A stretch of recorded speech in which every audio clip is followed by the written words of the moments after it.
بسم اللہ الرحمن الرحیم۔ دعوت دین اور رسول اللہ صلی اللہ علیہ وسلم کے خاص دشمن۔ حق تعالیٰ کی قدیم سنت اور عادت ہے کہ جب کسی چیز کو پیدا فرماتے ہیں تو اس کی ضد اپوزٹ اور مقابل کو بھی پیدا فرماتے ہیں۔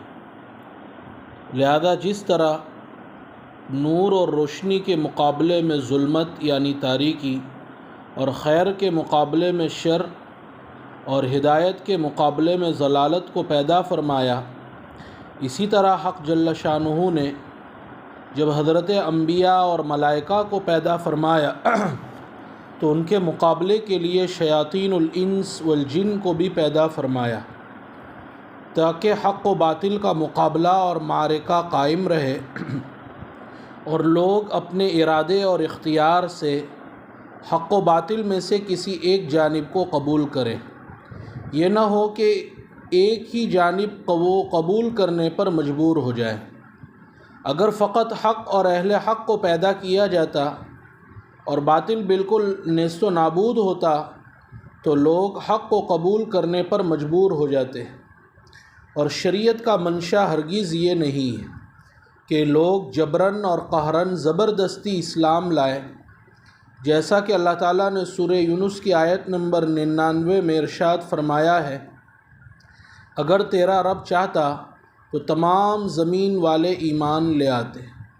اس لیے انبیاء کے مقابلے میں شیاطین الانس والجن کو پیدا کیا گیا، جیسا کہ سورہ انعام کی آیت نمبر 112 میں اللہ تعالیٰ فرماتے ہیں، اور اسی طرح ہم نے ہر نبی کے لیے دشمن پیدا کیے، کچھ شیاطین الانس اور کچھ شیاطین الجن۔ پس جس طرح ہر فرعون کے لیے ایک موسیٰ چاہیے، اسی طرح ہر موسیٰ کے لیے ایک فرعون بھی ضروری۔ فارسی شاعر کہتا ہے، درکار خانہ عشق از کفر ناگزیر است، دوزخ کرا بسوزد گر بو لہب نباشد۔ عشق کے کارخانے میں کفر ضروری ہے، اس لیے کہ اگر ابو لہب نہ ہوگا تو دوزخ کی آگ کس کو جلائے گی۔ اسی اصول کے تحت اعلان توحید اور علی الاعلان دعوت دین کے بعد عام طور سے سارے ہی اہل مکہ آپ کے دشمن ہو گئے، الا ماشاء اللہ، مگر جو لوگ آپ صلی اللہ علیہ وسلم کی دشمنی میں اپنی انتہا کو پہنچے ہوئے تھے، ان کے نام یہ ہیں۔ نمبر 1، ابو جہل عمرو بن ہشام المخزومی۔ یہ اس امت کا فرعون تھا جس نے آپ کی دشمنی میں کوئی کسر اٹھا نہیں رکھی تھی۔ اسی نے رسول اللہ صلی اللہ علیہ وسلم کو مسجد حرام میں نماز پڑھنے سے روکا، آپ صلی اللہ علیہ وسلم کی گردن پر پیر رکھنے کا ارادہ کیا، سجدے کی حالت میں آپ کو قتل کرنے کے لیے پتھر اٹھایا۔ شیب ابی طالب میں 3 سالہ سوشل بائیکاٹ کا ماسٹر مائنڈ بھی یہی تھا۔ بازار ذوالمجاز میں آپ پر مٹی پھینکتا تھا اور کہتا تھا، لوگوں اس کے دھوکے میں نہ آنا، یہ تم کو لات اور عزیٰ سے چھڑانا چاہتا ہے۔ جو بھی آپ صلی اللہ علیہ وسلم کے تئیں کفار و مشرکین میں سے نرم گوشہ رکھتا، اس کا مذاق اڑاتا، اس پر سختی کرتا اور اسے برا بھلا کہتا۔ دارالندوہ میں آپ کے قتل کی رائے اسی نے دی تھی۔ حضرت سمیہ کو اسی نے نازک مقام پر برچھی مار کر شہید کر دیا۔ ابو جہل نے مغیرہ ابن شعبہ اور اخنس ابن شریک کے سامنے آپ صلی اللہ علیہ وسلم کے سچا ہونے کا اقرار کیا، لیکن حسد نے اس کو حق قبول کرنے سے باز رکھا، حالانکہ اس کا بیٹا اکرمہ، بیٹی جویریہ، اس کی ماں، اس کے بھائی سلمہ ابن ہشام اور حارث ابن ہشام مسلمان ہوئے، لیکن ابو جہل نے کفر کیا۔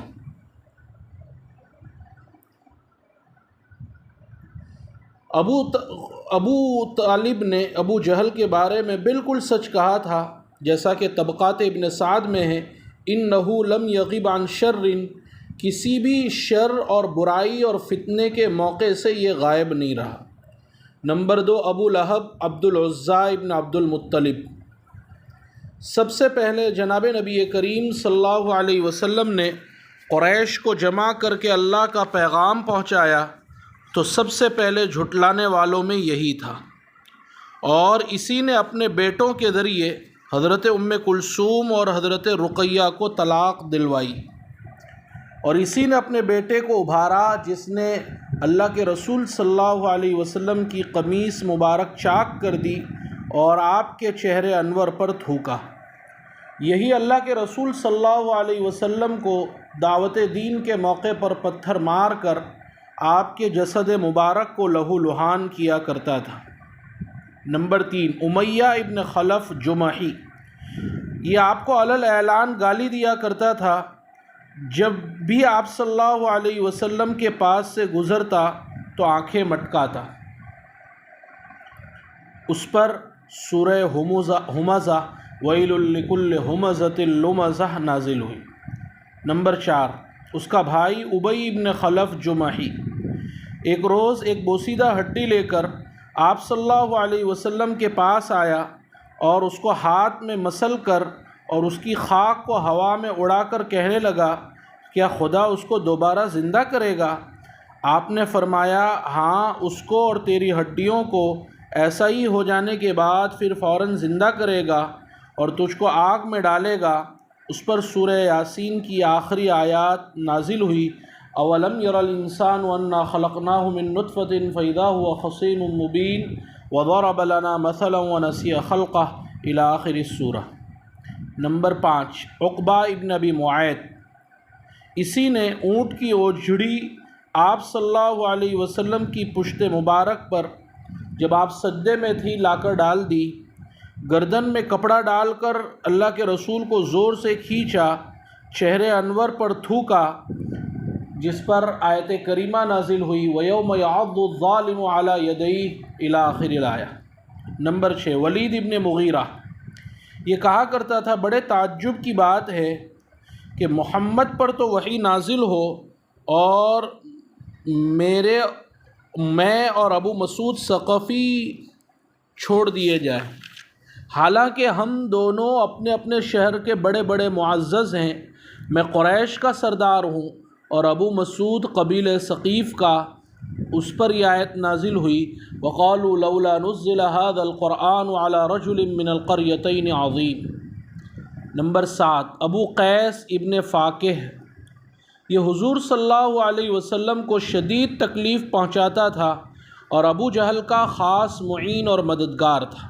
نمبر 8 نضر ابن حارث۔ تجارت کے لیے فارس جاتا اور وہاں سے شاہان عجم کے قصے اور تاریخ خرید کر لاتا اور قریش کو سناتا اور یہ کہتا کہ محمد تو تم کو عاد و ثمود کے قصے سناتے ہیں اور میں تم کو رستم و اسفندیار اور شاہان فارس کے قصے سناتا ہوں۔ لوگوں کو یہ افسانے دلچسپ معلوم ہوتے تھے، جیسے آج کل ناول، بچوں کے لیے ویڈیو گیمز، کارٹونز اور عورتوں کے لیے ڈرامے اور نوجوانوں کے لیے فلمیں۔ لوگ ان قصوں کو سنتے اور قرآن کریم کو نہ سنتے تھے۔ اس نے ایک گانے والی لونڈی بھی خرید رکھی تھی، جس کے متعلق یہ معلوم ہو جاتا کہ یہ اسلام کی طرف رغبت اور دلچسپی رکھتا ہے۔ اس کے پاس لونڈی کو لے کر جاتا اور کہتا کہ اس کو کھلاؤ پلاؤ اور گانا سناؤ، پھر ان سے کہتا کہ بتلا یہ بہتر ہے یا وہ چیز بہتر ہے جس کی طرف محمد بلاتے ہیں کہ نماز پڑھو اور روزہ رکھو اور خدا کے دشمنوں سے جہاد کرو۔ اس پر یہ آیتیں نازل ہوئی، وَمِنَ النَّاسِ مَن يَشْتَرِي لَهْوَ الْحَدِيثِ لِيُضِلَّ عَن سَبِيلِ اللَّهِ بِغَيْرِ عِلْمٍ إِلَى آخر الآیہ۔ نمبر 9 عاص ابن وائل سہمی۔ حضور صلی اللہ علیہ وسلم کی جب تمام نرینہ اولاد آپ کی زندگی میں وفات پا گئی تو عاص ابن وائل ہی نے کہا تھا کہ محمد تو ابتر ہے، ان کا کوئی لڑکا زندہ ہی نہیں رہتا۔ اس پر سورہ کوثر نازل ہوئی۔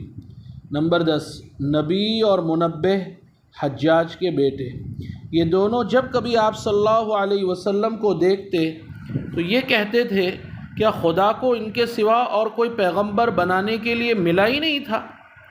نمبر 11، اسود ابن مطلب۔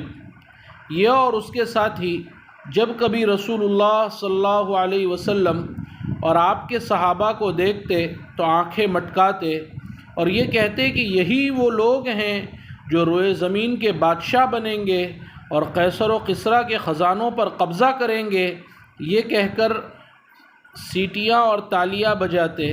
رسول اللہ صلی اللہ علیہ وسلم نے بددعا فرمائی، اے اللہ اس کو نابینا بنا دے۔ چنانچہ اسود ابن مطلب اسی وقت نابینا ہو گیا۔ قریش جس وقت جنگ احد کی تیاری کر رہے تھے، اسود اس وقت بیمار تھا، لوگوں کو آپ کے مقابلے کے لیے اس وقت بھی آمادہ کر رہا تھا۔ نمبر 12، اسود ابن عبد یغوث۔ رسول اللہ صلی اللہ علیہ وسلم کا ماموزاد بھائی تھا۔